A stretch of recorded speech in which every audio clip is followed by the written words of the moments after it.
후보자께서는 그 지역구에 있는 대형 교회를 다니고 계시죠? 네. 명성교회.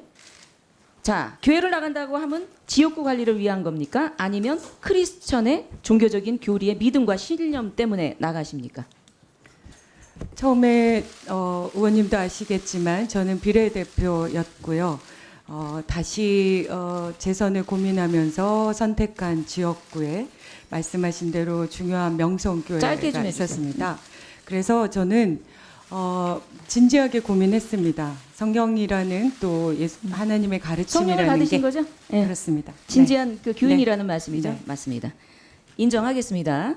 그런데 기독교에서는요, 아이러니하게도 동성애에 대해서 굉장히 극렬한 반대를 하고 있습니다. 성경의 교리와 그 동성애가 배치되는 이런 의견 속에서 상당히 많이 충돌이 되고 있다고 생각합니다. 자, 후보자께서는 2014년도 동성애자들의 동거 생활을 결혼에 준하는 혜택을 줄 수 있는 생활 동반자에 관한 법률 토론회를 개최했습니다. 이 토론회 장에는 패널로 그 레즈비언 출신의 장소연 변호사가 참석했습니다. 지난 총선 과정 속에서 후보자께서 강력한 동성애 옹호자라는 비판을 이유로 기독교 신자와 학부모들의 낙선 운동을 했습니다. 맞죠? 네. 그게 부당하다고 생각하십니까? 네, 상당히 부당하다고 생각합니다. 저를 동성애 오적이라고 명칭하시고 지금 저에 동성애를 대해서 낙선 운동을 굉장히 하셨죠. 긍정적으로 하는 활동을 많이 하고 계시잖아요. 자, 네. 예, 말씀. 예. 그리고 더 네. 나가서 네. 헌법재판소와 대법원은 4번에 걸친 그 판결을 통해서 동성애는 선천적이 아니다. 그 절제되지 못한 그 부도덕한 성적의 욕구가 극렬하게 나온 것이라고 지적하고 있어요. 어디서요? 헌법재판소와 대법원에서 그 동성애에 대해서 판결문을 내린 것에 보면 이런 지적이 있습니다. 법조인이신데 아실 저는, 텐데. 네. 예. 그거 확인해 보시고요. 지적한 이렇게 부분은 그 헌법 재판소와 네. 여러 가지 그 대법원의 판결을 통해서도 그 동성애에 대해서는 이건 사회적으로 어떤 혼란을 야기하는 거다 이렇게 지적을 하고 있다는 말입니다. 판결에는 논쟁이 있고요. 위헌 판결에는 자, 들어보세요. 나중에 네, 답변 충분히 나뉘어 있습니다. 시간 드리겠습니다. 그 기독교 단체나 그 종교상으로 반대하는 부분에 극렬한 그 의견 게시와 또 의학적으로 타당한 이유를 반대하시는 분들이 많아서 이게 양쪽이 배치가 되는 분들이 많아요. 자, 후보자께 묻겠습니다. 동성애는 에이즈를 확산시키는 주된 요인이다. 아니다. 어떻게 생각하십니까? 제가 이미 서면 질의에도 답변했지만 그 문제가 한 인간의 인생의 전체가 관여돼 자, 있고 때로는 자. 생명이 관련돼 있기 때문에 자, 어쨌든 에이즈하고 이 단순하게 관련성은 말씀드리기 미흡하다 어렵습니다. 이렇게 얘기하시는 거죠? 네? 미흡한 겁니까? 미흡하다는 동성애. 게 에이즈 무슨- 관련 질환이 동성애로 반로되는 것이 미흡합니까? 저는 그 문제는 과학적으로 다른 증명되지 문제라고 않은 겁니까? 생각합니다. 네. 그렇게 피해가지 마시고요. 자, 화면 보십시오. 답변을 할 기회를 주시면 잠깐만요. 좋겠습니다. 보세요. 자, 네. 보십시오. 시간이 너무 네. 없습니다. 네.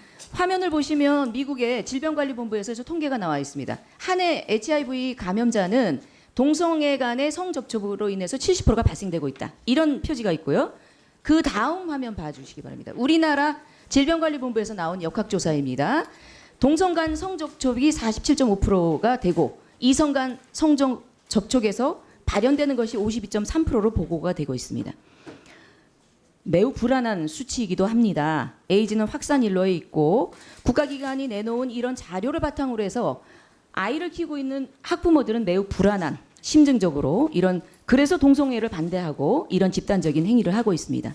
그런데 지금 그 청문회장에 나와 있는 우리 후보의 답변 태도를 보면 약간 뭐 다르다 아니다 이상한 그 용어로 표현을 하면서 본인이 한 것에 대해서 얘기하고 있어요. 자, 지난번 그 대통령 선거 생방송 토론에서 그 대선의 후보자 그 토론회가 있었습니다. 그때 그 방송 토론회에서 그 자당의 홍준표 대표는 질문을 통해서 문재인 후보에게 동성애를 반대하느냐라고 물었어요. 그랬더니 문재인 후보께서 2번에 걸쳐서 동성애 반대합니다.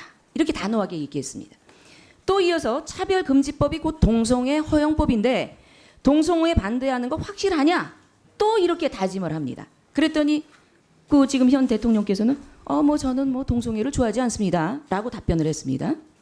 자, 장관이 지금 그 여가부 장관으로 보임을 하게 되면 국정에 가장 기초적인 역할을 하고 있는 대통령과 지금 현재 갖고 있는 그 동성애에 대해서 이견을 갖고 있는 장관과 이거 엄청나게 그 부처 간의 그 어떤 부딪힘이 되는 것 같은데 철학이 반대 아닙니까? 이거를 수행을 하실 수 있습니까? 저는 이 후보자가 다 되게 문제가 있는 후보자라고 생각이 듭니다. 제가 일단 질문을 던지고 다 답변 기회 드리겠습니다. 또 이어서 후보자는 모두 발언에서 조금 전 성폭력 전반에 걸쳐서 아주 방어를 하는 대단한 수무장이 되겠다 이런 의지의 발언을 했습니다.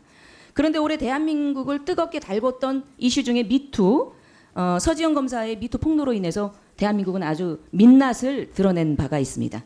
전 국민을 충격 속에 빠뜨린 이 미투의 운동 확산과 더불어 안희정 전 지사가 위력에 의한 성폭력 사건이 지난 8월 14일 무죄 판결이 되면서 국민들의 그 분노가 표출되기도 했습니다. 위력에 의한 성폭력 혐의 재판이 결국 사법부의 판단으로 무죄 판결이 났는데 갤럽 조사에서는 안희정에 대한 성폭력 무죄 판결이 잘못된 판결이라는 응답이 그 잘된 것이 26% 나오고 있습니다. 이것은 자 그런데 또 후보자께서는 그 민주당 내 젠더폭력위원회 활동하고 계세요, 맞죠? 네. 그런데 하고 있는데 여당 의원들은 120명 중에서 2분이 내용 몫이 유감이라는 표시를 했어요. 그런데 그 당시에 우리 후보자께서는 어떠한 표명도 없었고 이게 좀 깜깜이면서 뒤로 숨은 비겁한 행동이 아니었나 이런 생각이 듭니다. 네, 정리해 주시기 바랍니다. 우리 후보자께서 답변을 좀 부탁드리겠습니다. 너무 많은 질문을 하셔서 제가 어떻게 답변을 해야 될지 저 모르겠습니다. 간단하게 해주시고요. 또 네. 다른 분들이 거의 비슷한 질문을 많이 할 수 있으니까요. 그때 가서 또 보충하시고 그렇게. 네. 저의 고민의 지점은 제가 14년 동안 변호사를 하면서 가족 문제에 대한 고민을 많이 하게 됐습니다. 저 스스로도 너무나 많은 차별 속에서 저 스스로를 무장하고 발전시켜야 했고요. 그래서 제가 이 문제에 대해서 관계하는 것은 의뢰인으로 만나게 된 수많은 사람들, 성소수자들, 그 친구들도 나랑 똑같은 사람이다. 그래서 성소수자라는 것만으로 차별을 받으면 안 된다라는 인간적인, 인권적인 관점에서 함께 하고 있었던 것이고요.